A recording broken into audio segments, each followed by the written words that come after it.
এই মুহূর্তের সবথেকে বড় খবর, 3রা জুন অর্থাৎ জুন মাসের 3 তারিখেই রাজ্যের সমস্ত স্কুল খুলে দেওয়ার ভাবনা শিক্ষা দপ্তরের। এই প্রসঙ্গে বিজ্ঞপ্তি জারি করল শিক্ষা দপ্তর। গরমের ছুটি সংক্রান্ত পূর্ববর্তী নোটিশ অনুসারে 3রা জুন 2024 তারিখে রাজ্যের সমস্ত প্রাথমিক, মাধ্যমিক এবং উচ্চ মাধ্যমিক স্কুলগুলির গরমের ছুটি শেষে পুনরায় পঠন পাঠন চালু হওয়ার কথা ছিল। কিন্তু তার ঠিক পূর্বেই শিক্ষা দপ্তরের তরফে আরও এক নোটিশ জারি করে রাজ্যের শিক্ষক, শিক্ষার্থী এবং অভিভাবকদের উদ্দেশ্যে জানানো হয় যে রাজ্যের সমস্ত স্কুলগুলির গরমের ছুটি বাড়তে চলেছে, আর তা শেষ হবে 10ই জুন 2024 তারিখে। তবে স্কুল শিক্ষক এবং শিক্ষাকর্মীদের এই নোটিশের মাধ্যমে জানানো হয়েছে আগামী 3 তারিখ অর্থাৎ জুন মাসের 3 তারিখ থেকেই স্কুলে যেতে হবে এবং স্কুলের সমস্ত কার্যভার অর্থাৎ স্কুল খোলা রাখতে হবে। তবে পড়ুয়াদের জন্য বাড়ানো হলো গরমের ছুটি। কবে, কী জন্য বা কতদিন গরমের ছুটি বাড়ানো হলো, বিস্তারিত এক নজরে। সমগ্র রাজ্যে সরকারি এবং সরকারি সাহায্যপ্রাপ্ত স্কুলগুলিতে ফের বাড়তে চলেছে গরমের ছুটির মেয়াদ। এমনটাই জানা গিয়েছে শিক্ষা দপ্তরের তরফে প্রকাশিত এক বিজ্ঞপ্তি মারফত। শুধু তাই নয়, শিক্ষা দপ্তরের এই বিজ্ঞপ্তিতে আগামী দিনে কবে স্কুল খুলবে, কেন পুনরায় গরমের ছুটি বাড়ানো হচ্ছে সে সম্পর্কেও উল্লেখ করা হয়েছে। গরমের ছুটি সংক্রান্ত পূর্ববর্তী নোটিশ অনুসারে 3রা জুন অর্থাৎ জুন মাসের 3 তারিখে রাজ্যের সমস্ত প্রাথমিক, মাধ্যমিক এবং উচ্চ মাধ্যমিক স্কুলগুলির গরমের ছুটি শেষে পুনরায় পঠন পাঠন চালু হওয়ার কথা ছিল।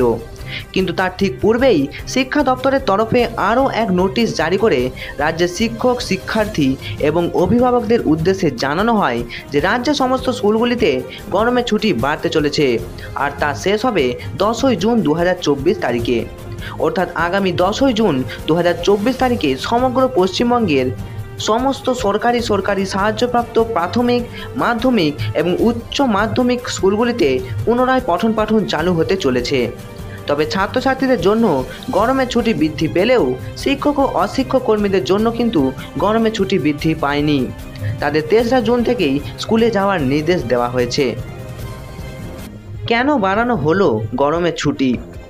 গরমের ছুটির মেয়াদ বাড়ানোর প্রসঙ্গে বলতে হয়, লোকসভা নির্বাচন চলাকালীন সমগ্র রাজ্যের বিভিন্ন প্রাথমিক, মাধ্যমিক এবং উচ্চ মাধ্যমিক বিদ্যালয়গুলিতে ভোটকর্মী এবং সেনাবাহিনীর জওয়ানরা বাস করছিলেন। শুধু তাই নয়, রাজ্যের বহু সরকারি এবং সরকারি সাহায্যপ্রাপ্ত স্কুলগুলিকে বুথ হিসেবে ব্যবহার করা হয়েছে, আর তাতেই স্কুলগুলি বেশ খানিকটা অগোছালো হয়ে গেছে বলেই মনে করা হচ্ছে। এক্ষেত্রে শিক্ষক ও শিক্ষক কর্মীরা 3রা জুন থেকে স্কুলে গিয়ে স্কুলগুলিকে পঠন পাঠনে উপযোগী করে তোলার পর পুনরায় স্কুলে পঠন পাঠনের প্রক্রিয়া শুরু করা সম্ভব বলে মনে করেছে শিক্ষা দপ্তর। আর স্কুলগুলিকে পুনরায় গুছিয়ে তোলার জন্যই 10 তারিখ পর্যন্ত গরমের ছুটি বাড়ানো হয়েছে। এর পাশাপাশি আরও জানা গিয়েছে যে 3রা জুন স্কুল খুললেও কোনোভাবেই পঠন পাঠন চালু করা যেত না, কারণ রাজ্যের বহু স্কুলে এখনও পর্যন্ত কেন্দ্রীয় বাহিনীর জওয়ানরা রয়েছেন। কেন্দ্রীয় বাহিনীরা কবে যাবে তা এখনও পর্যন্ত নিশ্চিত রূপে জানা যায়নি, আর যার জেরেই গরমের ছুটি বেশ খানিকটা বাড়িয়ে দেওয়াই হলো বলেই মনে করা হচ্ছে। এদিকে গরমের ছুটি বেড়ে যাওয়ায় অতিরিক্ত ক্লাসের ভাবনা শিক্ষা দপ্তরের। স্কুল শিক্ষা দপ্তরের তরফে তাদের এই বিজ্ঞপ্তিতে আরও উল্লেখ করা হয়েছে যে দীর্ঘদিনে গরমের ছুটি কাটিয়ে স্কুলগুলিতে পুনরায় পঠন পাঠনের প্রক্রিয়া চালু করা হলে শিক্ষার্থীদের স্বার্থে সমস্ত স্কুলের শিক্ষক এবং অশিক্ষক কর্মীদের মাধ্যমে অতিরিক্ত ক্লাসের ব্যবস্থা করতে হবে। একটানা গরমের ছুটির কারণে ছাত্রছাত্রীদের পড়াশোনায় যে ঘাটতি হয়েছে তা পূরণের দায়িত্ব দেওয়া হয়েছে স্কুলগুলির শিক্ষক এবং অশিক্ষক কর্মীদের। শুধু তাই নয়, সেকেন্ড সামেটিভ পরীক্ষার আগে দ্রুত সিলেবাস শেষ করে ক্লাস টেস্ট গ্রহণের কথাও উল্লেখ করা হয়েছে শিক্ষা দপ্তরের তরফে। Bureau report, news ACS Bangla.